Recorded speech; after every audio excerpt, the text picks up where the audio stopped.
Okay, this recording is dedicated to Ruiz and Giernal. They said that they wanted to learn about the Terry matchup, and so I decided to take a look at um, Polaroid versus Ketchupboy at Playbook Qualifier 2. The main things that we're going to focus on in this analysis are um, how Polaroid interacts with Terry's specials like Crack Shoot, Power Wave, and Power Dunk.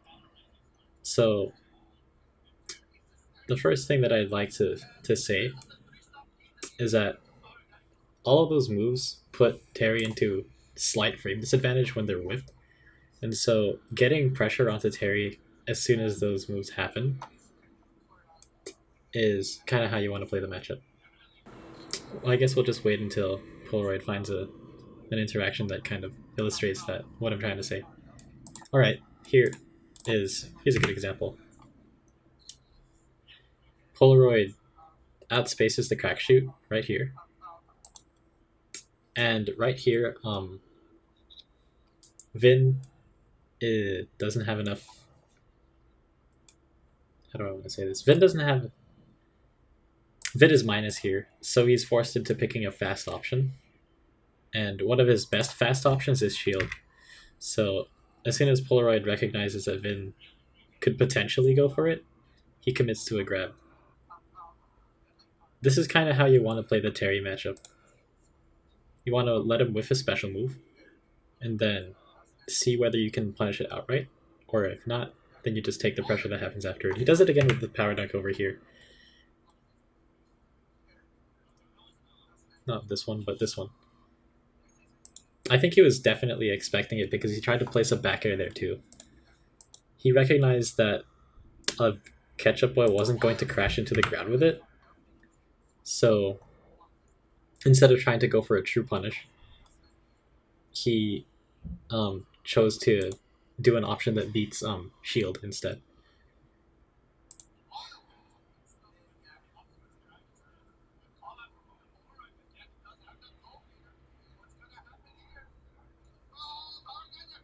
I guess Polaroid is kind of like he wants to camp out when Ketchupboy has go. I think that's a player choice. Okay. Is there something that I could look over there? Let's see. Okay. Terry has really good shield pressure with down tilt spam / down tilt burning knuckle. We'll talk about it later.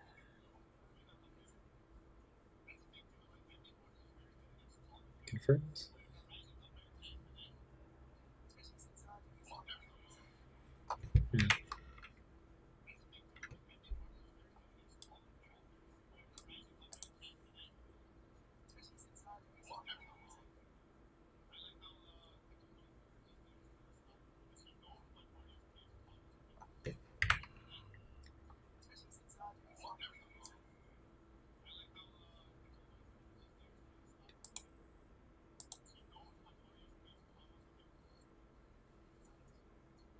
I guess we'll just keep watching until Polaroid has a chance to interact with Power Dunk or Crack Shoot or something.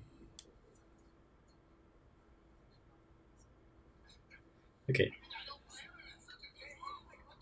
A lot of people will try to hard read um, a special move from Terry, and this approach generally doesn't work because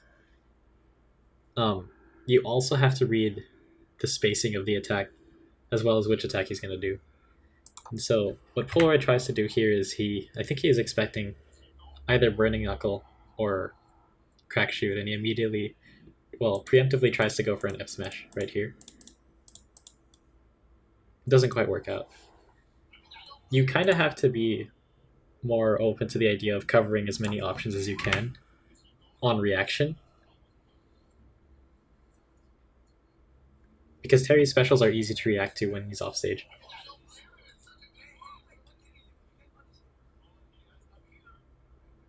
Okay. Good ledge trap.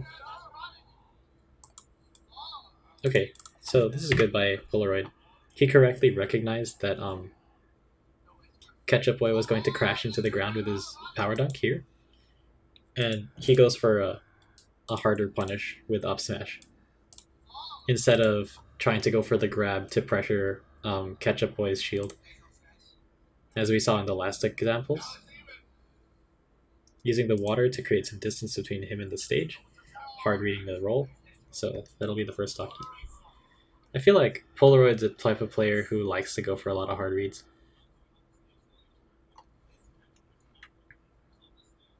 But I don't think he's interacting with the power wave properly.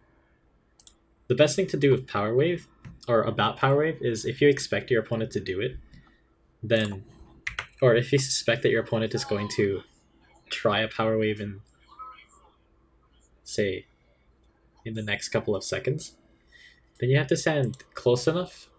I kind of want to. I think this drawing tool will kind of help me out with what I want to illustrate. This is kind of Polaroid right now is standing at crack shoot distance. He'll be safe from a crack shoot if Ketchupboy decides to go for it. But in order to punish Power Wave, you kind of have to stand closer to him. So if Polaroid was here and he committed to the same fireball that he did, that he chose to do, he would have gotten a significant amount more pressure because the fireball would be way closer to Vin as he was in the end lag of his Power Wave. And in some cases, it might even be a true punish into Nair or into grab or something. The point is, you have to be really close to Terry if you'd want to punish this Power Wave. But not a lot of players choose to go for it. Yeah, Polaroid's too far to punish the Power Waves.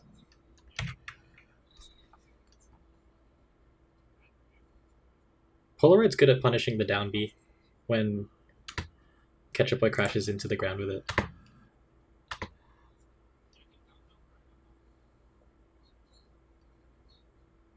Okay, so here Polaroid tries to go for a true punish on the crack shoot, but since it crossed up on his shield is a little difficult. The thing is, Vin is still minus here, so if Polaroid goes for the same kind of, if he has the mindset of covering as many options as he can here, it'll work out. And one of the faster options that Terry can do is to down smash or down tilt. So this is good by Polaroid once again. He recognizes that on this particular power dunk, Vin is not going to crash into the ground and get the extra end lag. But since he expected him to power dunk in the first place, he was able to react to the animation much faster. And that still gives him a guaranteed punish on the power dunk, even if Ketchupboy auto cancelled it. So that's how we got this up here. He does like to go for a lot of hard reads.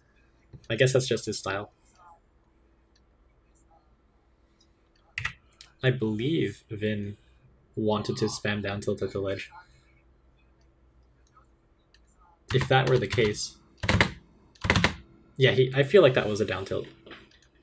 One of the ways to beat down tilt pressure at ledge is to drop down and come back up with an aerial that outspaces the down tilt, and that's what Polaroid does here.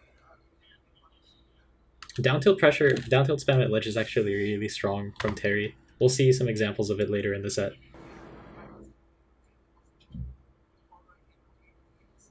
Okay, one of the things that you want to do against Terry is when he grabs you, DI behind him.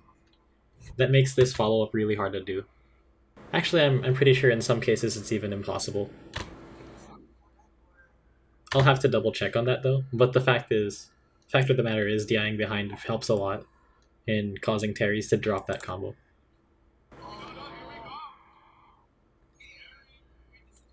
Okay.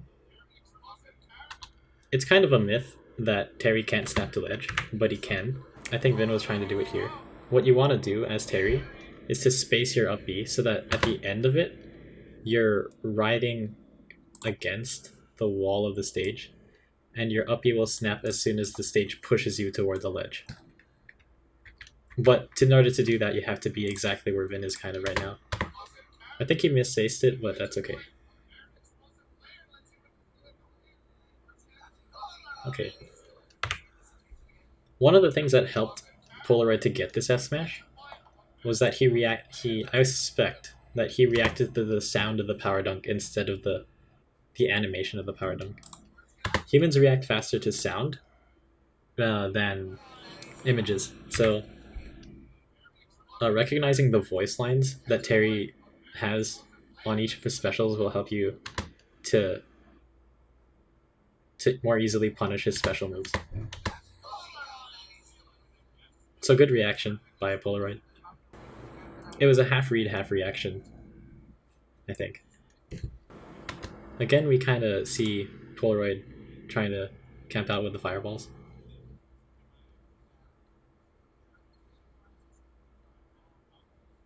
And Vin's, I guess, adaptation to that is trying to approach him with power dunk, because he's looking to like punish a fireball.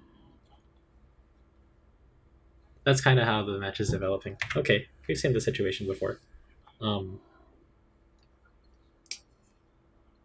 Vin will whiff a crack shoot, or it'll cross up on Anton's shield, and he's still minus here.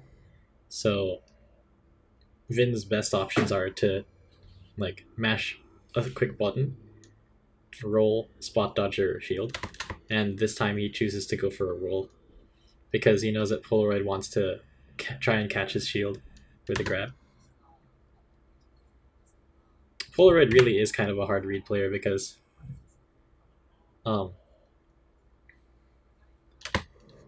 grab is like a hard read kind of option in this scenario, and that's what he prefers to do.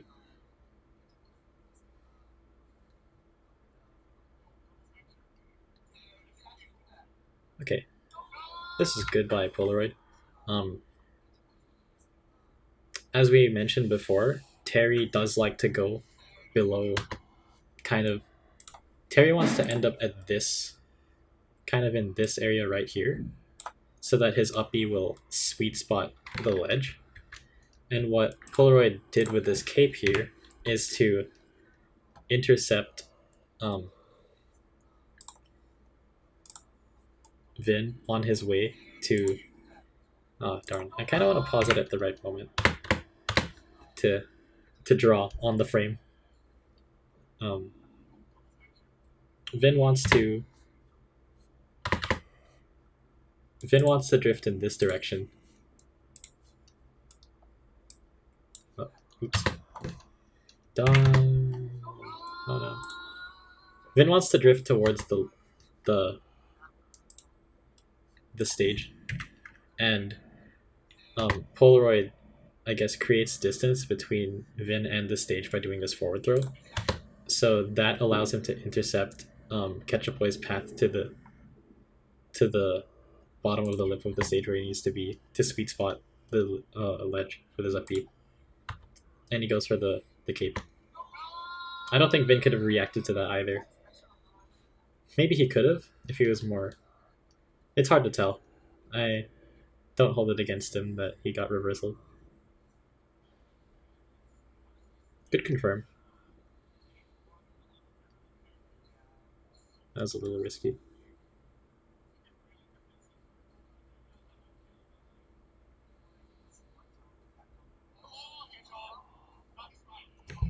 There was something I wanted to say about this when I watched it the first time.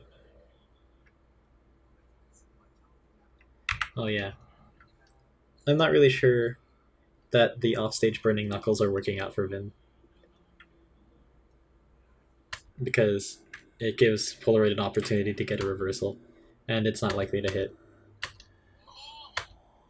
He's offstage without a double jump here because of his decision to do that. He gets watered. Again, Polaroid using the audio of the special moves to make it easier for him to react. I noticed that Vin likes to go for a lot of this down tilt into burning knuckle on shield, which I can get behind, because down tilt is really...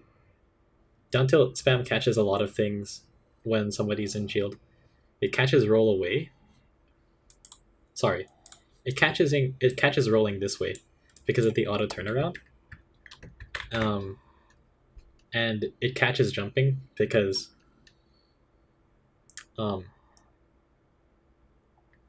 when you drop shield, you're still there's a couple of frames where you're in lag because you dropped. Sorry, how do I want? Actually, it depends. I'm not sure about jump, but sometimes it seems like it catches it anyway. So the reason why I think Vin wants to go for Branding Knuckle is to cross up on shield. And that's kind of a strong situation for him. And this Branding Knuckle also covers roll away, which is the only thing that down tilt pressure doesn't. So that's kind of why he likes to go for it. So if you find yourself blocking down tilts, the best thing to do is roll away if you think that he's not going to go for a Branding Knuckle. I did say we were going to talk about down tilt pressure at ledge, and as we can see here, it's pretty strong. Down tilting at ledge covers jump, because as soon as you jump, you lose your invincibility, but your character model is still right next to your opponent's. That's what allows those down tilts to connect. We're also going to see an example of it beating neutral getup, right? Oh snap. Somewhere in the set, I remember having watched this. I remember that I watched this once before recording, so I guess we'll just see if we can't find where it is. Been getting true punished out of the power dunk. Polaroid choosing to go for his characteristic hard reads.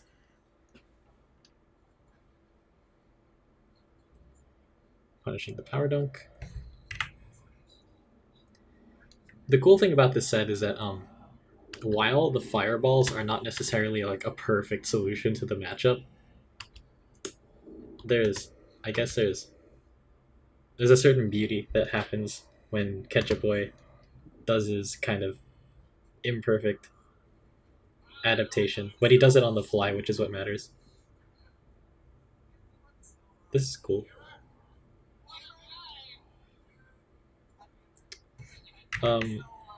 This F smash was kind of one of those hard reads that Polaroid goes for, and I think it's a little irresponsible. I think he was expecting me to crack shoot right here, so he immediately committed to the forward smash. But that gives enough time for Vin to actually be able to act after throwing a power wave. So this confirm is true. It's a true punish. I think here is the example of showing how down tilt pressure at ledge covers neutral getup. One thing that's great about this kill confirm here that I like is that Vin is pushing his advantage state by doing this detail spam. And one of the things that we could all do better, I think, is to get more kills by putting your opponent in disadvantage instead of by getting kills by fishing for things in neutral. So that's why I really like this kill. This is good by Vin.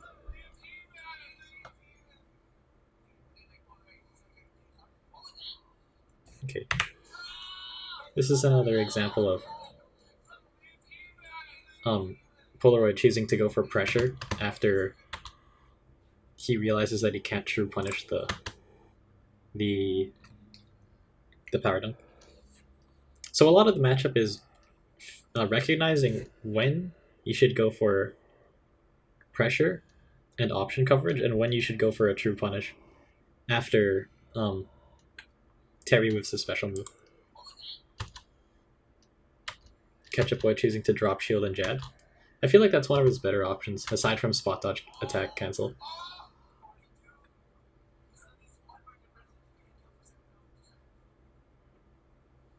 Okay.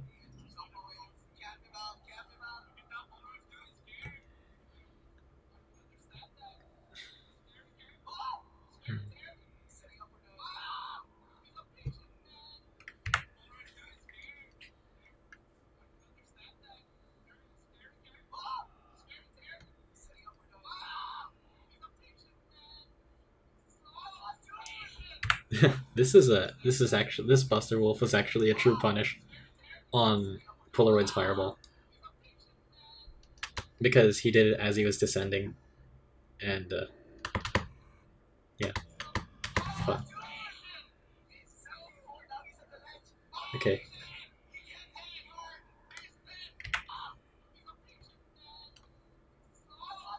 I feel like Vin wanted to go for the same kind of edge guard that Polaroid did, but he gave him too much space to. He gave him too much time to drift towards the stage. Ideally, when you go for edge guards, it's better to kind of So what Polaroid wants to do is he wants to kind of path this way, and it's better to try and cut your opponent off here rather than attacking them over here. If that makes sense. Because they have the closer they get to ledge, the more options they have. And I feel like Vin was a little bit late on it.